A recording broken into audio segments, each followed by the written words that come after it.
Hello, all my hack. I'm here in Florida. It's really early for me, and I know it's late in the afternoon for you, so I'm going to try to make this interesting. Please get your questions ready. When I give talks in this area, people kind of scratch their heads a little bit, and I am hoping to mess with your minds and help you think differently. The fundamental problem is security is broken. I think the big pipeline thing here in the US in the last couple of days shows that as much as anything has. And last year, 2,400 ransomware events of note. So stuff's broken. Let's just admit that. And over the years, I have come up with a list of ways to think about things. And I use these axioms to think about things. And when I think about a security situation, a security problem, and what have you, I try to use some of these axioms as the basis of how I'm going to look at a problem.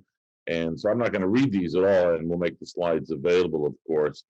But at the bottom line is, and I'll show you, network security is a bear. Some people might say it's a bitch, but I say it's a bear. So current security is based upon a model that was created 45, 50, almost 50 years ago now. And every time we hear about security, oh, the next generation will fix it. The next version 3.5 will fix everything. No, it won't. It's not going to do it. You got to keep in mind throughout this entire talk, digital is not binary. We're going to walk you into a world that is not digital at all when we think about security. Just like human beings, we have to be able to adapt to change. That's who we are. That's what makes any biological living organism survive. Same thing for networks, and we have not done a very good job there. We've been stuck for a long time saying, let's build a new AI, let's build a new detection, let's build a new version. But the premise behind everything we have been doing for all of these years is the same. Nothing has fundamentally changed. And I look at it from a world of infinity, and I'm going to show you some of the math behind why infinity is our enemy and is the one thing that we really have to change when we examine security in the time domain. So first of all, we're going to go analog, which means no ones, no zeros. Everything is going to be greater than one, or greater than zero or less than one. Somewhere in there, but never a binary answer. Security is constantly changing. The profile of a network, the profile of the data, the transmission, all of the communications that are existing inside of a network changes all the time. The perimeters change all the time. And for us to use static security models is an absolute fail. We need to introduce, and I'll show you, feedback into the systems. We need out-of-band communication to be able to verify and make sure that the primary systems are working better. We have to introduce the concept of negative time into our network security calculations in order to be able to start figuring out how to beat the bad guys. Keep in mind that I'm going to return to the issue of time over and over again, because time is the single one metric that allows us to get security, privacy, risk, all of these elements in our world under the same banner. So we've been using fortress mentality forever, and that's fundamentally what the Anderson model was, that goes back even to the late 60s when they were fomenting these ideas, and the formalization in 1972. So what we're going to look at is a real simple piece of math here, and it's called PT, protection time. And the fundamental premise of the book Time-Based Security is, I do not really have protection. If you look at a store window, how much protection is there? There's a little piece of glass. And what do we rely on in order to protect the jewels or whatever is behind that particular glass? We rely upon some way to detect that the glass has been broken, and some way to call for help, whether that's the police or anything else. Now, we can measure our detection time in your networks, in the physical world. We can measure detection time. We can measure reaction time. How long does it take to get that notification and then fix things? Either shut it down, repair the damage, whatever it might be.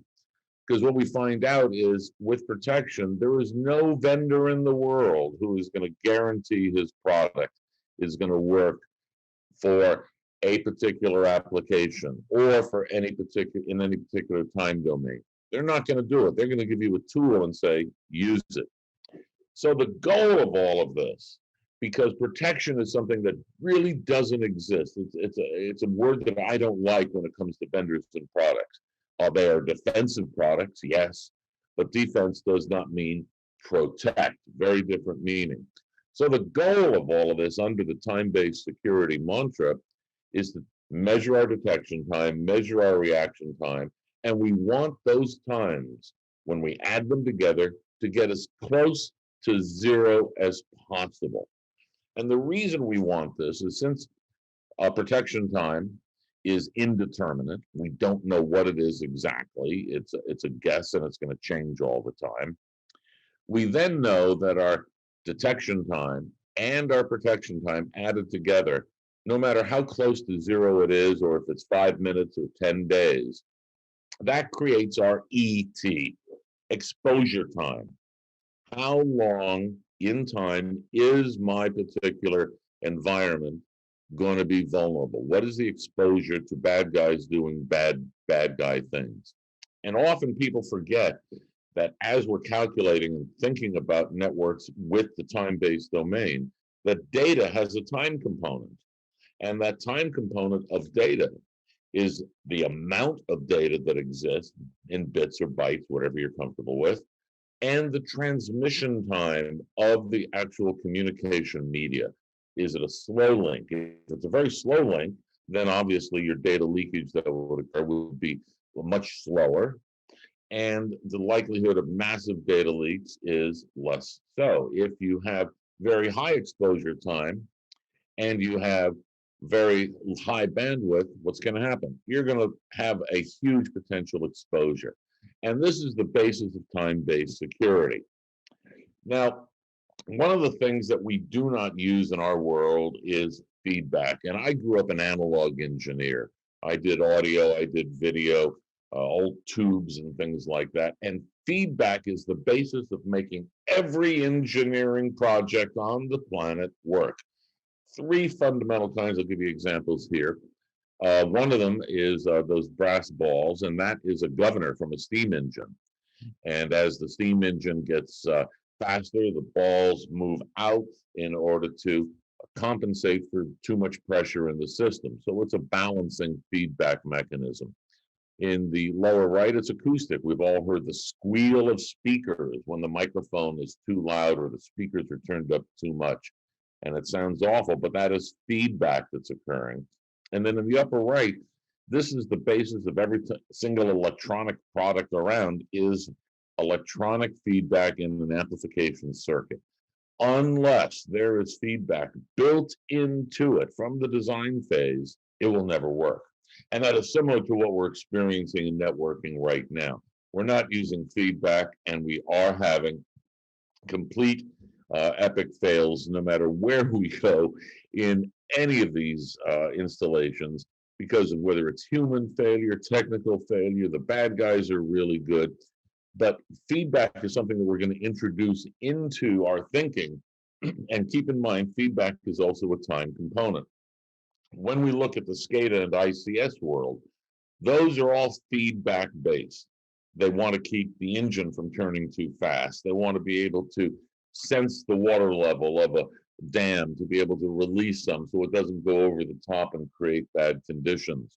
SCADA and ICS are all analog functions, and they create a variability, water flow, temperature flow, and we live with this in every bit of our lives.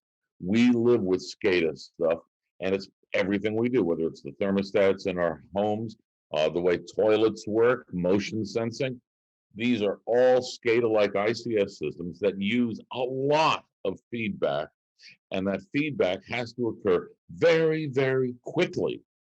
in order to be able to have a positive result. You wouldn't want your self-driving car to sense a pedestrian and then in 30 seconds react. It has to do it very, very, very, very quickly for not only security and safety reasons, but in this case, for life savings reasons. Neural networks, with all the talk of AI, and there is no such thing as AI, it's deep learning, machine learning, neural networks. There is no such thing as AI. Does not exist. Any vendor who tells you AI exists, no, wrong, does not exist. But it uses feedback in the same way. And you see that down at the bottom, it's the weighted update. And that's a neural network mechanism for feedback in order to help balance the network, making its decisions when it's examining its environment. So we use it in neural networks, we use it in SCADA ICS, but we don't use it in our world of network protection at all. So where is it in our world? We tend to live in a world that the data is moving from point A to point B, period. We use TCP/IP, and that means that the single piece of wire contains both the communications data as well as the control data. And while in many ways that's a good thing, it also has been shown to be a bad thing and makes our systems less resilient and easier to attack, notably in cases like DDoS. And I'll show you how that works. When I say network security is a bear, there's an old joke. And two guys are out hunting. And they suddenly see a bear. And one guy runs off and the other guy sits down, takes a pair of Nikes out of his backpack, puts them on, ties them up, and the first guy says, "Hey, hurry up, you got to outrun the bear." And the second guy says, "No, I don't have to outrun the bear. I just have to outrun you." So in network security, as we are going to examine the time domain, we're going to see that this parallel of go faster than your enemy. And in this case, the bear, in our case, whoever the bad guys are at the end of the wire, we have to go faster than them in a dynamic environment, not in the classic static environment. So back in 1984, a Air Force colonel, John Boyd, decided, and he fought in airplanes. It was dogfighting, and that's a life or death situation when people are shooting at you. And he developed a thing called the OODA Loop. Observe your environment, orient how you fit into that environment, then you make a decision. How am I going to respond? What am I going to do? And then you act upon it, and then begin the process all over again. And the OODA Loop is, whether it's for marketing purposes, business purposes, warfare purposes, kinetic conflict, it doesn't matter. The principle is the same. You always want to update your available information and intelligence as fast as you possibly can, make a decision as fast as you can, and act upon it as fast as you can. And it's called, in John Boyd's terms, getting inside of your adversary's decision loop. And that means your OODA loop needs to be faster than your attacker's OODA loop. And security, ultimately, from a conceptual standpoint, is really that simple. Go faster than your enemy. So you can make these systems as complex as you want, but we're not going to get this bad. And in this case, this is using multiple feedback mechanisms with multiple inputs that are occurring here on the left. And then you take this and you've got a built-in OODA loop as well, just a different way of looking at it. Now, when we do OODA with positive feedback, something interesting happens, and that's called learning. And that's what happens inside of neural networks, DL, ML machines, and within humans. And if you, I have a new grandson, and watching his brain absorb the environment and learn how to do feedback. He's doing the positive feedback by learning. He's doing the negative feedback when he falls. He does the positive feedback when he learns how to stand up again. Where do we do this in our world? Unfortunately, we don't. Biological systems has it, nature has it, and we have chosen not to. let's take a look at a couple of these things and see what this actually can do when we look at things from a time standpoint. In this case, something we're all familiar with, we all use mobile banking to a certain extent. In this case, the user initiates the process. Whatever you're going to do, move money, extract money, doesn't matter. And at that point, once the process is initiated, we need to go into a pause. That's where negative time comes in. Just let's pause, let's stop everything and introduce what is the policy and make a decision at the server end. What is appropriate? Is this really Winn? Is this correct? Is this not correct? Now let's do an out-of-band verification of the identity at a minimum of that person. 2FA, but in my terms, I use it out of band because you're not communicating on your primary channel. You're going to do it through a phone, through your messaging app, through something else, at which point then you have a go, no-go condition based upon what I put into the phone, of course, and then go, do the transaction, no go, it is denied. Now, the key thing here is the amount of time that the bank policy sets up with that clock. How long is that out-of-band verification good for? How long are we going to allow that decision process to occur? The longer that we allow it to occur, the less security we're going to have, the less control over potential penetration or some sort of hacking going on at that point. So in this case, we use this, and this is fairly recent. Now, my wife's car, she got one of those new cars that kind of thinks for you.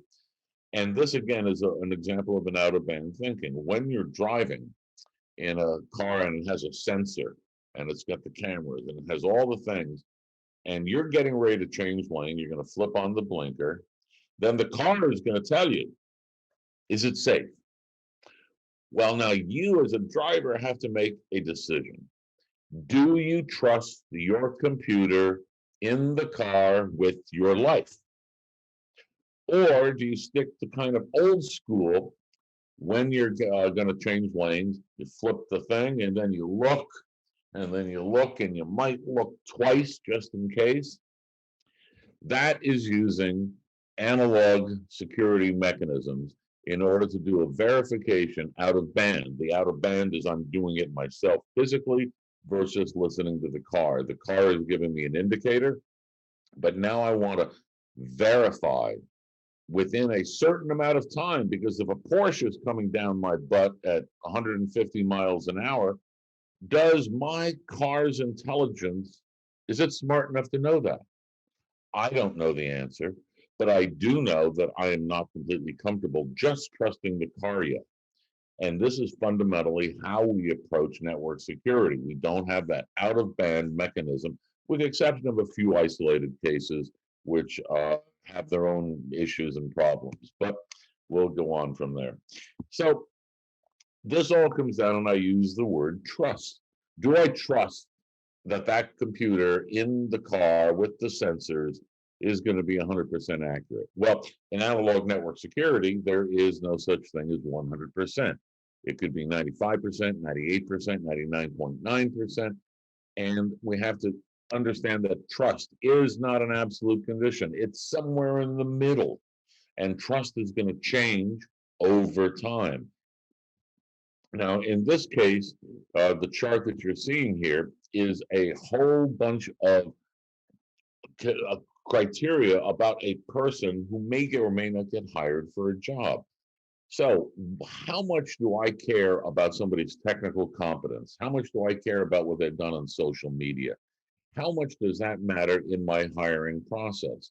And all of this creates a weighting factor and a initial condition, just the initial guess of what is my trust factor in this case of this particular person, based upon the criteria that I have set up for my hiring.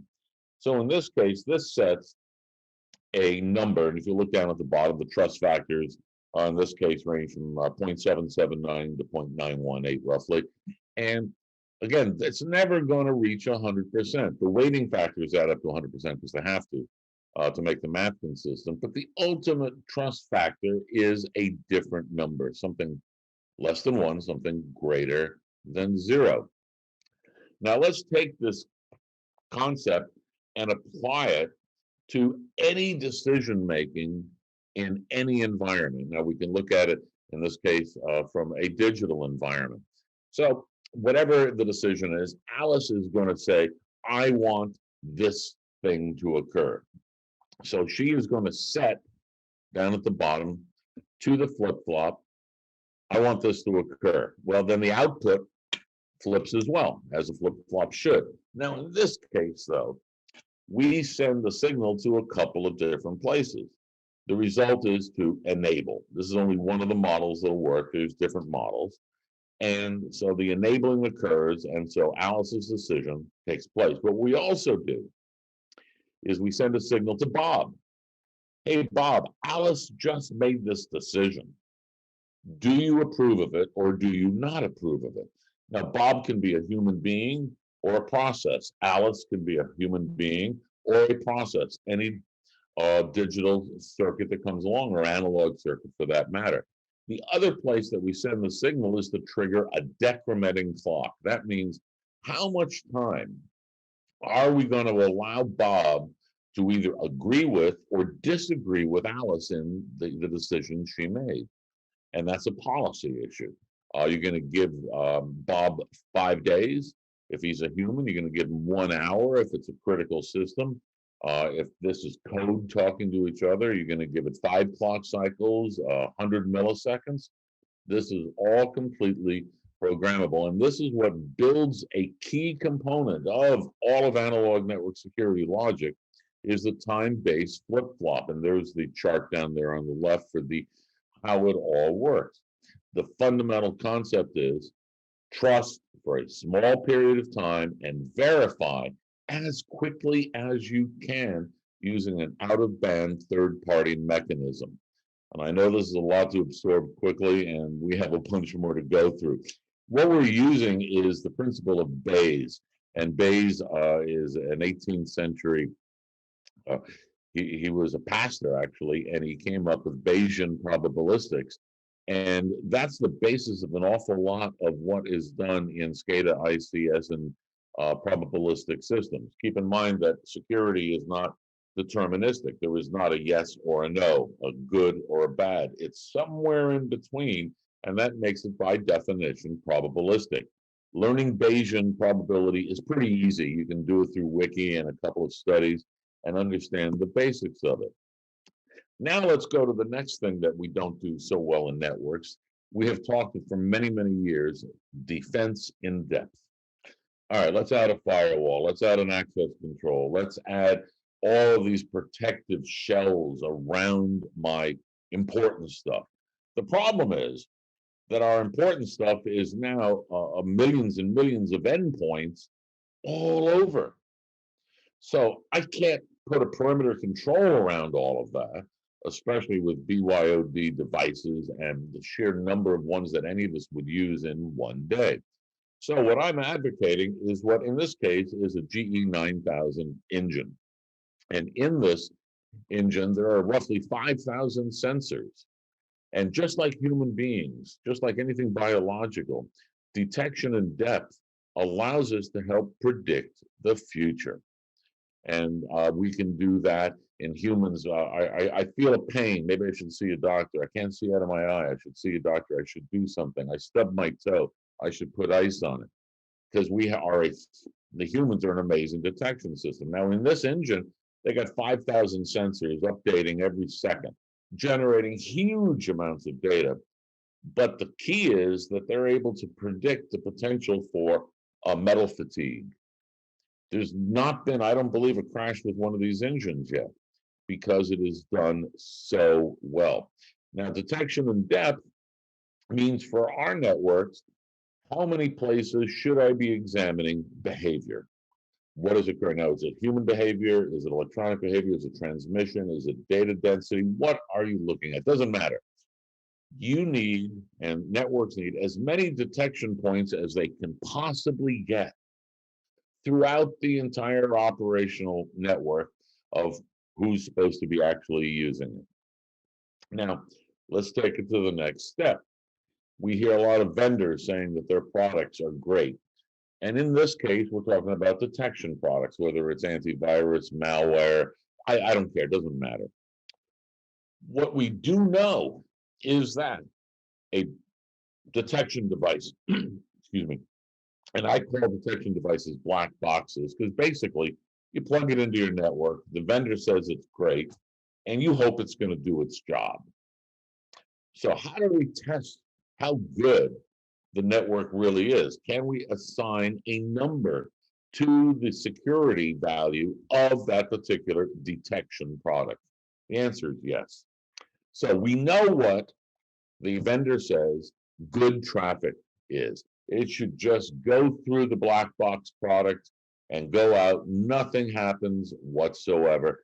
And we end up with a wire in between with a minor amount of latency just for the internal processing. So we have all that working on our test. And this is something you can do on any device in your labs. This is not difficult. It's a few lines of code. Now, the second is we also know what bad traffic should trigger that intrusion detection, any detection product. What should trigger it? Well, let's put some bad traffic into that same feed into the black box. At the same time, though, we start a clock. And then we take an API, a hook outside of the black box to go to that same clock and say, stop, but only stop when I have detected the bad traffic. Very simple. I inject bad traffic, start a clock. Detect the bad traffic inside the black box, stop the clock, measure it. How long did it take? And down at the bottom, there's the formula. It's not exactly difficult. And there's the trust factor as well that we end up with on the final output, which gives us some hard numbers to be able to start evaluating how good some of these products actually are when we look at them inside the time domain. Because if you have some products that would work perfectly or well close to perfectly in 100 milliseconds, you have another one in your OODA loop that operates at 10 minutes. Whoa, is that good? Is that bad? You have to look at the time domain of the entire environment you're dealing with and get your entire OODA loop to get as small as it possibly can, squeezing the loop, minimizing the amount of time that each piece of the OODA loop takes. Now, we can also take this a little further and say, how are we going to get it into remediation? How can we do some self-healing? How can we make all of these things occur in order to mitigate the problems or repair them afterwards? So again, we're into a probabilistic world here. I'm not going to bore you with all the math, but this is the basis of something like this. How do you stop phishing? Well, we have a pretty good idea of what constitutes a bad place to go. We got a pretty good idea. Is it perfect? No. The other thing we have a pretty good idea of is any organization can say, I don't want my financials leaving the company. I don't want XLSs, no spreadsheets leaving the company. Whatever the rules are. So taking that into consideration, a user clicks on something that is, in this case, we'll call it hostile. And immediately we set in a policy delay, negative time, just like we did in the prior example. We go over to the side and do an analysis. We do reputation lookup. We look at the company policy. Is there anything in this particular email, in this case, that should not be leaving the company? Does it have attachments that should or should not leave the company? Is it reply all and suddenly everybody's getting it? Is there a BCC or a CCC list huge that should not be there? These decisions should be made prior to the action actually taking effect. This is back to the time-based flip-flop. We want a verification. I said, yes, I'm Alice in that case. Then we set the time. We do the lookup in the sandboxing area, make a decision, have a go, no go, and move on. This is a way to eliminate ending up on hostile websites, data exfiltration problems, and to certainly minimize them using exactly the same techniques of squeezing time as much as possible through the introduction of negative time in this process. Again, a lot of people want things to go faster, faster, faster all the time in order to make operations better, to make decisions better, to make their networks better. Yet security is going to slow you down. It's just something that you're going to have to start dealing with. Good security is going to require that certain components of your network actually slow down in order to work properly. Now, we can take the same thing and we're doing the detection and reaction efficacy, and we're looking at remediation, whether it's self-healing or external, doesn't matter. We got the known traffic going in, we got the bad traffic introduced, start the clock. We have our detection time. When we have that detection, then we start another clock. That other clock begins the reaction or remediation, goes into the reaction process if it's automatic. What should I do? What should the system do? Does it shut down? Does it make a phone call? Does it send an email?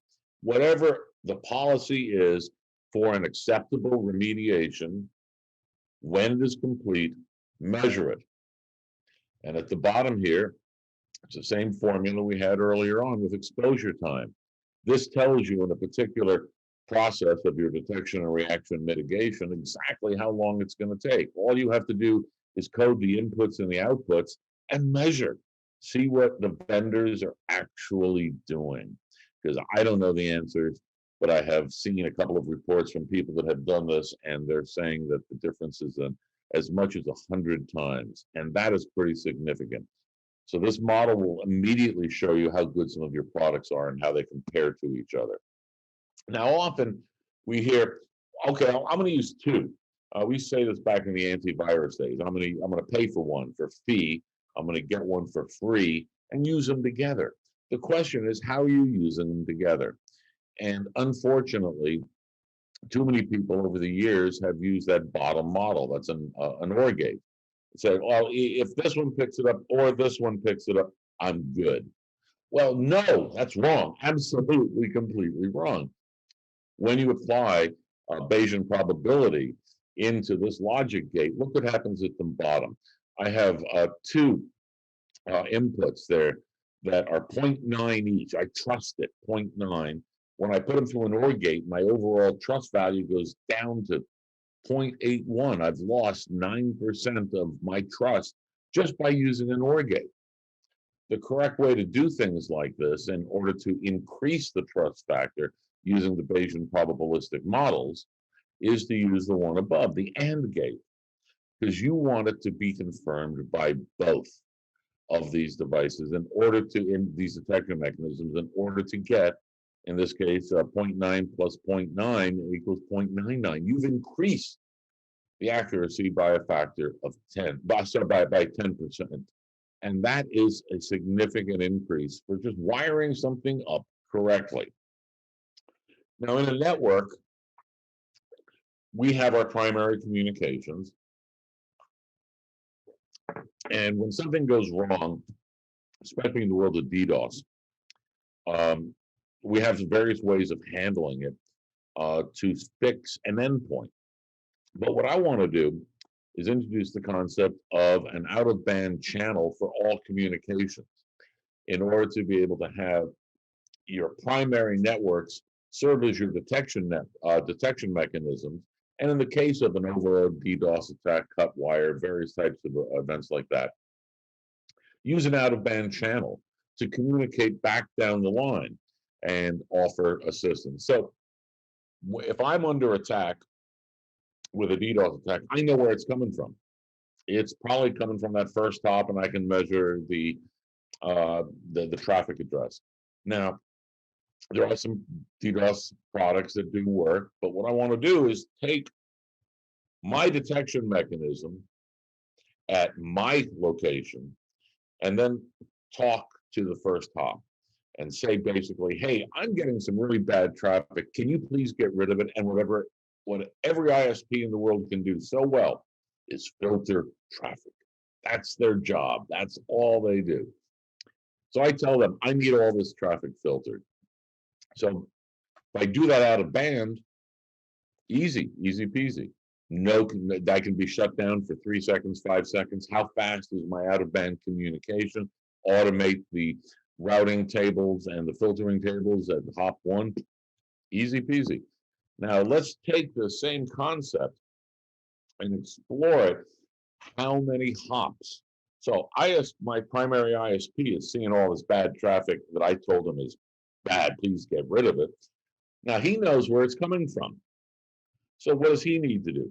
He needs to then talk to the next hop or the multiple hops that he may be communicating with, because it may not be coming in just from one location. But he knows where it's coming from now that it's known as bad. So what can he do? He can certainly filter it out, but he can also communicate out of band, preferably to the next hop, and say, hey, here's some bad traffic. Why don't you get rid of it too? So now what happens? Let's take this idea further and further. What happens is suddenly the pipes, the internet pipes, the traffic goes down because I'm filtering stuff up further upstream towards the source. So how many hops are there? Typically, if you do an IP trace, somewhere 5 to 9, somewhere in there. And any ISP is only communicating between 5 and 7, 8 maybe other ISPs. So we have a limited amount of network connections to be able to examine at any one point. But now imagine that if every ISP had this out-of-band capability to receive a signal, please filter this out and go out and then send the same message modified for the next hop. What happens? The amount of traffic on the backbones goes way down because I'm going to filter it out very, very quickly. This entire process could take only a couple of seconds if everybody is participating in it. What else happens? I can identify spam. I can identify who's sending it, where it's all coming from. I can identify DDoS and the source of maybe not all of it, but certainly pieces of it, depending upon how big this network is. And this is just using time-based flip-flops and negative time built in using feedback and OODA loops. That's the only thing we're doing here is looking at all of this network from an analog lens instead of a digital lens. So what can you do now? Right now, you can measure your detection. You can go in and code it and look at, put the input, put some bad traffic, do the output. You can do this right now. Reaction. You can do this if you have a reaction process policy in place. If you cannot measure it in the time domain, you're not doing things correctly. You have to do it in the time domain to have any sort of answers whatsoever. So you can measure the vendors, and you can measure how this works in your own network. Sorry, I got a little pollen in the air this morning. You can compare products. You have two vendors that say, we're the best, we're the best. I'll put them on the test bed and look at them in the time domain. Just examine them, study them. And then how does that affect your entire time domain experience throughout your network? Does that mean that you're more secure, you're less secure in the time domain? Again, this is not going to happen overnight, but you can start getting a feel for this immediately. Ask your vendors. Performance. They go, oh, it performs instantly. There is no such thing as instantly. That word does not exist in network controls. It exists in quantum mechanics only. There's some amount of time. Well, how does the time factor in your detection change based upon volume of processing, kind of processor, amount of RAM, kind of network card? How does the hardware implementation affect the performance? If they can't give you answers, find a vendor that can. What we need to be looking at is the feedback mechanism of whether it's detection, remediation, and how that's going to work in a time-based flip-flop in order to trust for a limited amount of time, but verify. These are all the same types of ways of looking at it using the same principles, the same mathematics for different applications. And it works in the physical world, it works in the coding world, it works in internet-working world, and what I work with the application world as well. So your homework I'm going to assign you guys is to design a test bed. Play with this. Go for it. Spend a half a day and mess around with this stuff. Measure it. Look at it from all sorts of different angles that you have never looked at it before, because you're only looking really at time. That's your answer that you need to get.